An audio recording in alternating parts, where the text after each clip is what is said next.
I'm Ben Meiselas from the MeidasTouch Network. Over the weekend, Republicans did their rounds on the various Sunday shows and just humiliated themselves over and over and over again. We keep calling it out here on the MeidasTouch Network, and we tell you, look, when they show you who they are, believe them. I want to show you a recap of just how horrific, how disingenuous, how dangerous this modern day Republican Party is, and we'll just use their own words. So this is Tennessee MAGA Republican Tim Burchett on Jim Acosta's show on CNN, and Acosta shows him an interview that he previously gave when there was a mass shooting in Tennessee, and Burchett then said there's nothing the government can do about it, and Acosta said, well, given the shooting that just took place in Cleveland, Texas, where a fugitive now on the run used an AR-15 before fleeing and killed 5 of his neighbors execution style because they asked him to stop shooting the AR-15 outside. This was MAGA Republican Tim Burchett's response. Play this clip. Well, let me ask you on another topic. We had another horrific mass shooting down in Texas, as you know. 5 people killed after they asked their neighbor to quit shooting guns in his front yard. Let's listen to something that you said after the mass shooting in Nashville, and we'll talk about it. We've got evil in this country, and everybody just needs to tone down the rhetoric a little bit, because all that does is gin it up in both sides, and then they point the finger and nothing happens. Because if you think Washington's going to fix this problem, you're wrong. They're not going to fix this problem. They are the problem. It doesn't concern you that other countries don't have this level of gun Other violence? countries don't have our freedom either. It's the United States of America. My father fought for this country. My mama flew an airplane. My mama lost a brother fighting the Nazis. Dad fought the Japanese. We've got incredible freedom in this country. And when people abuse that freedom, that's what happens.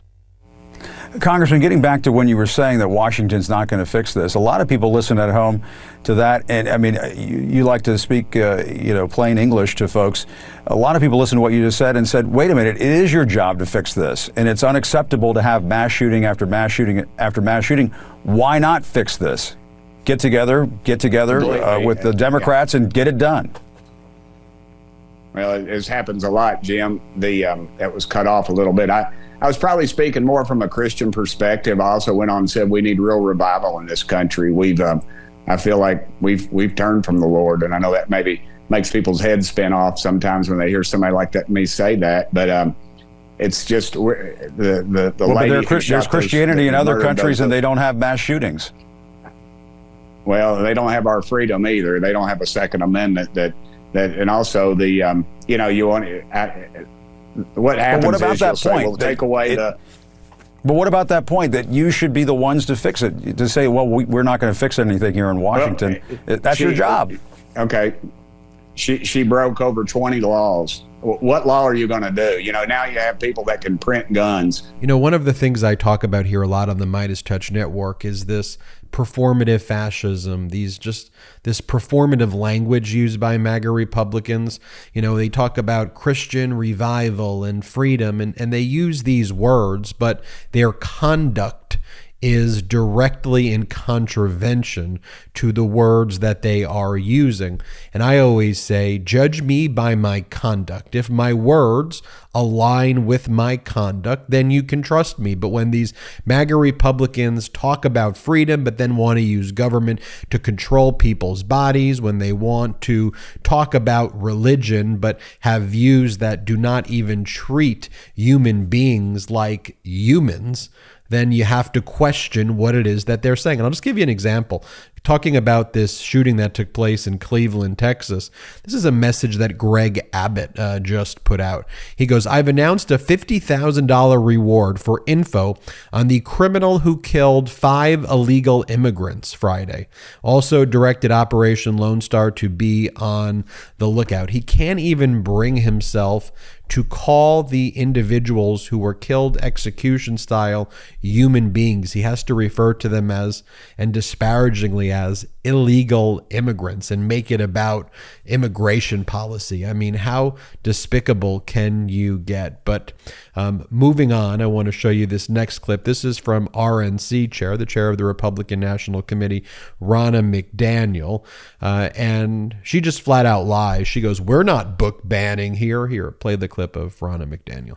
I want to quickly ask you about cultural issues because we've got some new polling on this. On the issue of trans issues, polling higher is people are more worried, voters are, about attacks on trans families than they are about trans people competing in sports.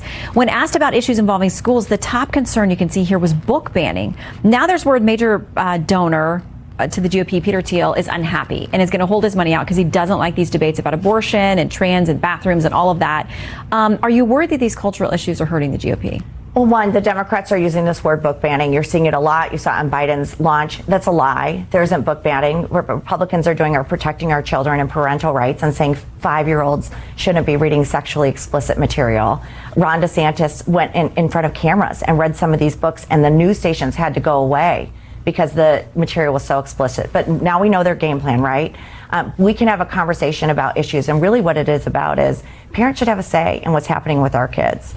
And I think most Americans support that, but it's good to know the Democrats' playbook, and we're going to push back on that, especially coming from a Democrat Party that is banning freedom of speech, that is canceling people, that is destroying your life if you don't think with their orthodoxy. This is a Democrat Party who is saying if you think outside of the box of everything we are dictating to you, we will make you lose your job, we will destroy you.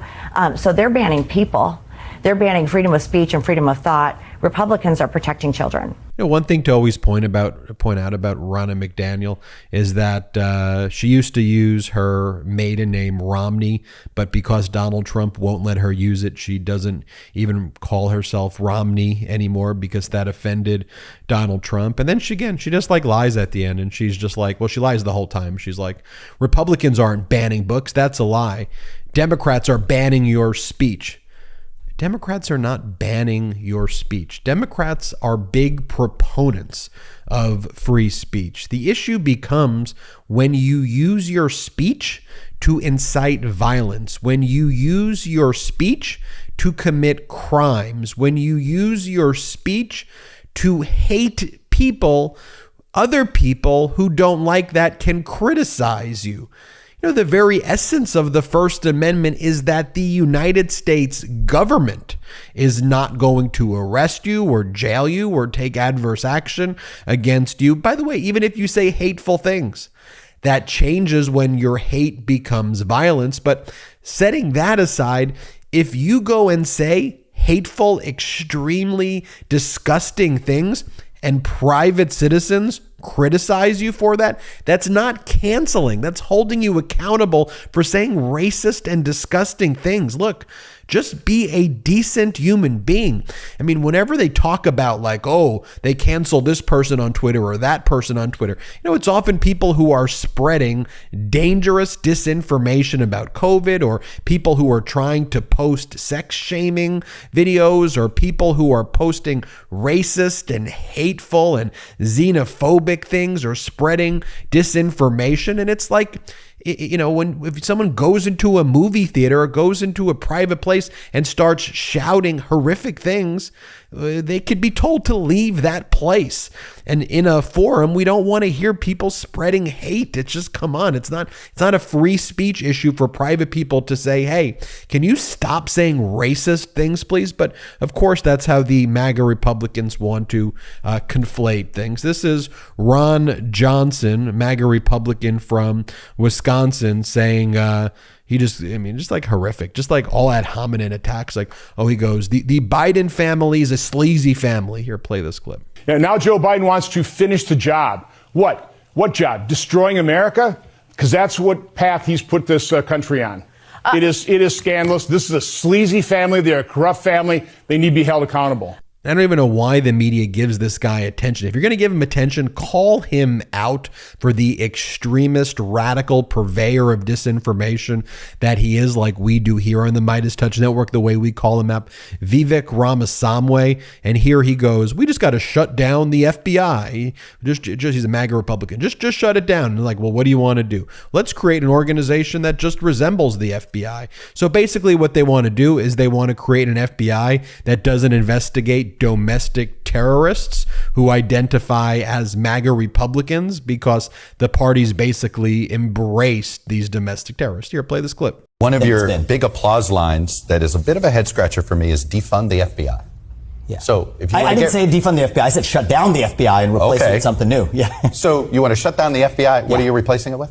I think it's a new apparatus built from scratch that actually respects the law instead of making it up. And the funny thing, Chuck, is if you look at over the last... Do you think the FBI constantly is making up the law? That is a huge charge. They just stopped major fentanyl, been able to get rid of... I mean, there's a lot of work the FBI does other than respond to complaints from elected officials who don't like investigations. Well, actually, if you look over the course of the last 60 years, J. Edgar Hoover, what he did to Martin Luther King, that was an affront. It's still the J. Edgar Hoover FBI that people walk into down the street here in Washington, D.C. And I personally believe, as somebody who's running to actually run the executive branch of the government, when you have a bureaucracy whose culture becomes so ossified, every once in a while you need to turn it over. And I think that, yes, we need federal law enforcement, but that institution has, in a bipartisan way, become so, I think, ossified in its own norms, in its own corruption, that we need to rebuild it from scratch and have something. So you're going to replace the FBI with a new FBI? Well, with a new institution built from scratch to carry out federal law enforcement, because the existing FBI, the people who work there,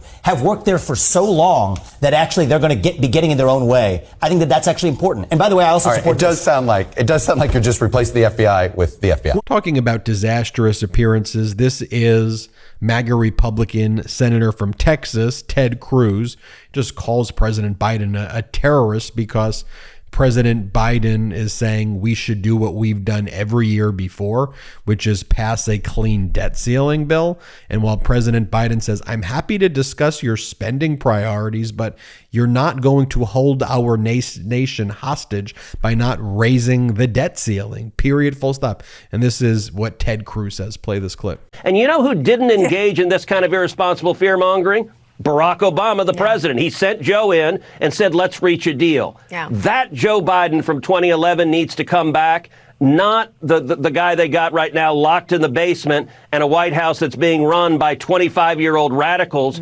who figure, heck, just let it all default. What do we care? These are little Marxists with no experience in the real world. We need to bring back the Joe Biden who's done this before, not the one who is behaving like a terrorist, which is what Biden is doing right now. I mean, look, he obviously just looks like a complete and utter fool there. This is the person who flees to Cancun when his people need him in his state. But look what he says in the same interview about Clarence Thomas. Play this clip. 3 conservative Supreme Court justices are under investigation for ethics. They are attacking Clarence Thomas. Did Clarence Thomas do something wrong? No, you know what Justice Thomas did wrong? He's been one of the greatest Supreme Court justices ever to serve on the court. He has been a principled constitutionalist, and the left despises him. Democrats hate Justice Thomas, and they save a special degree of hate for him because he's a black man. And their view is an African American is not allowed to be a conservative, is not allowed to disagree with left-wing orthodoxy. You know, Justice Antonin Scalia, whom I knew well, was every bit as conservative as Justice Thomas. The left didn't heap that kind of contempt on Justice Scalia. Justice Thomas, they view as a traitor because he is African American and he's an extraordinary justice. How disgusting. Yeah, so Ted Cruz believes Clarence Thomas did absolutely nothing wrong, that Supreme Court justices should be able to take bribes and have their parents' houses purchased by people who bribe them and who come before the court. And that seems like a model candidate to be a Supreme Court justice. I mean, you know, look, these MAGA Republicans, when they show you how corrupt they are, believe them. believe them when they say these ridiculous things. By the way, this is an interview with Josh Hawley and Fox, MAGA Republican Josh Hawley. Hawley's on a tour right now where he wears his tight shirts and he wants to talk to men about, you have to be more manly, you have to be more manly. He goes, that's his big issue right now. And so here, Fox and Hawley coordinate this appearance where they call Biden a bad grandpa. Play this clip. And it's really shocking that right now at this very moment, we have the first son, Hunter Biden, shirking his responsibilities as a father to little Navy Biden. And we have grandparents in the White House who haven't stepped up at least to step in for him at that. So very, very sad that we couldn't get this example at the very top.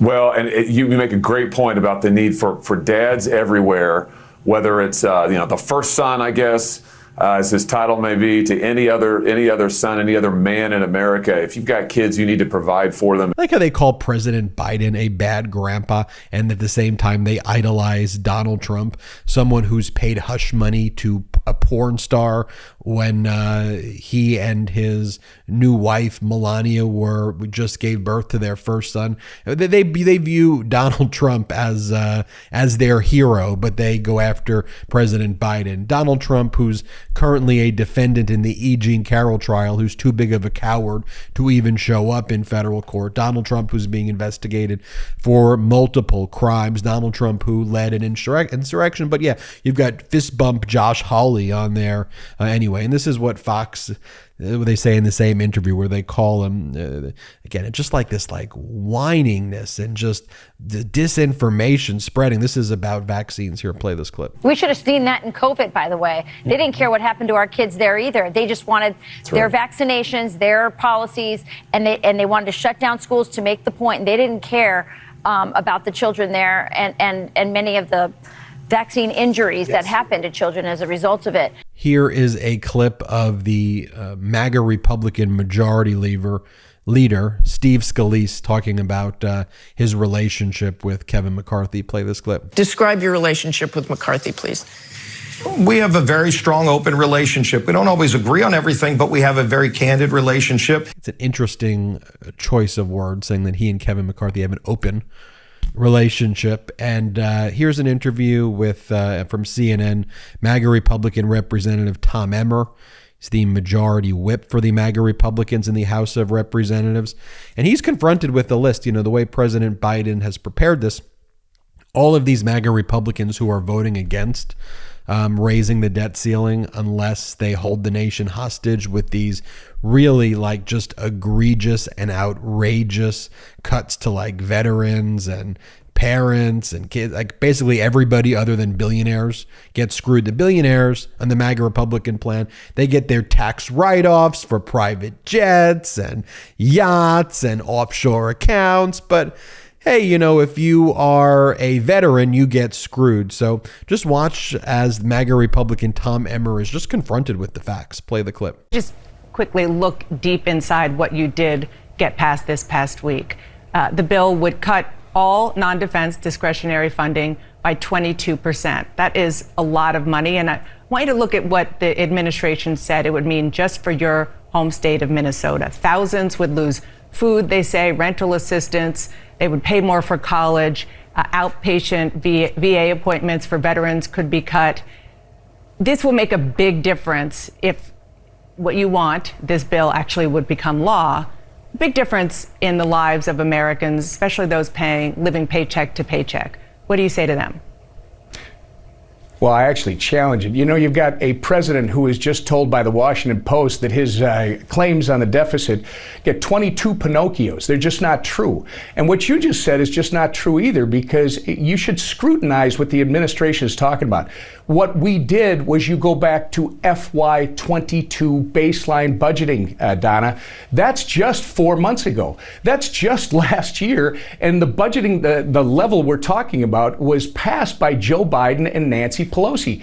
So to suggest that House Republicans are doing something now when you passed it just last year, and this was the numbers you were living under, that just isn't accurate. What this would do is this would be transformational. It would put this country on a trajectory where we can start to address our budget deficit. We're spending $1.29 for every dollar we're bringing in, Dana. This does not end well unless we start to fix this problem. So just to underscore before we go, the cuts that I just laid out came from the administration. This is what they claim. You're saying that just is not true. And this is a hypothetical, theoretical question because what you passed, as we said, is ultimately not going to become the law of the land, but these are very specific cuts that they put out there.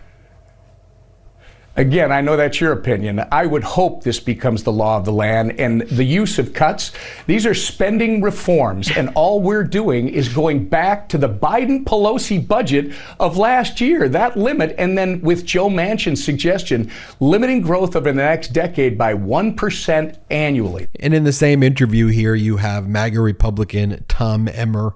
Really, he's not guaranteeing, even though constitutionally the Congress is required to not let America default on its debt. It's like in the 14th Amendment.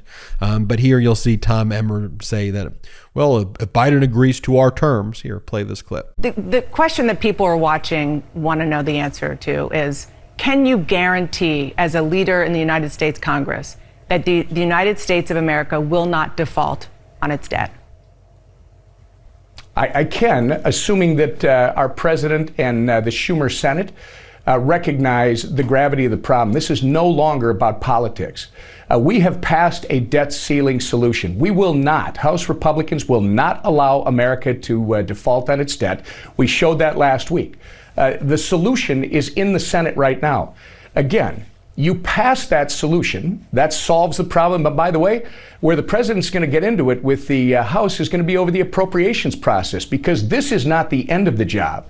We're moving into appropriation seasons. We've got some major bills to pass, and we've got to be looking at all the spending across this entire government. This is just one piece. And I might remind everybody, Donna, that in the last 30 years, the only real significant spending reforms that have been negotiated by Democrats and Republicans came out of debt ceiling negotiations. President Biden himself said that this was what you have to do back in 2011. Nancy Pelosi said in 2019, you can't do a no strings attached deal. Again, Kevin McCarthy and House Republicans have given you the solution. The Schumer Senate should take it up and pass it. And if you don't like it, then I suppose your next step is to start to talk to our speaker and tell him what you would like to change so that you make sure we don't default on our debt. House Republicans have already done that. Just so you see the debt ceiling bill, it's like 320 pages or so. The first 319 pages have nothing to do with the debt ceiling. I just want you to be clear here. I'll just show it to you. First 319 pages, nothing to do with the debt ceiling. At the very end, they talk about raising the debt ceiling after all of the cuts that you just heard them talk about.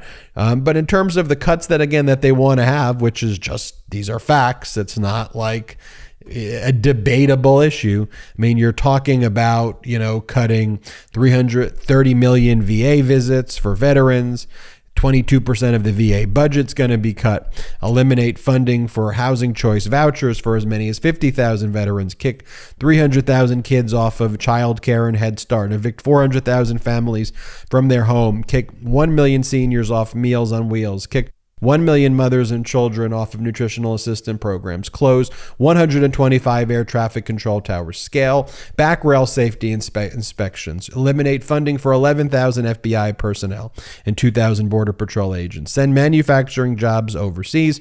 Roll back Biden's environmental protections and deny 750,000 workers job training and employment services. And if you don't agree to all of that, the MAGA Republicans say, well, we're just going to destroy the economy and we won't raise the debt ceiling. And then we're just going to say it is President Biden's fault. By the way, they could have a debate on all of those ridiculous and heinous things that they want to cut, but have that debate in the appropriations process.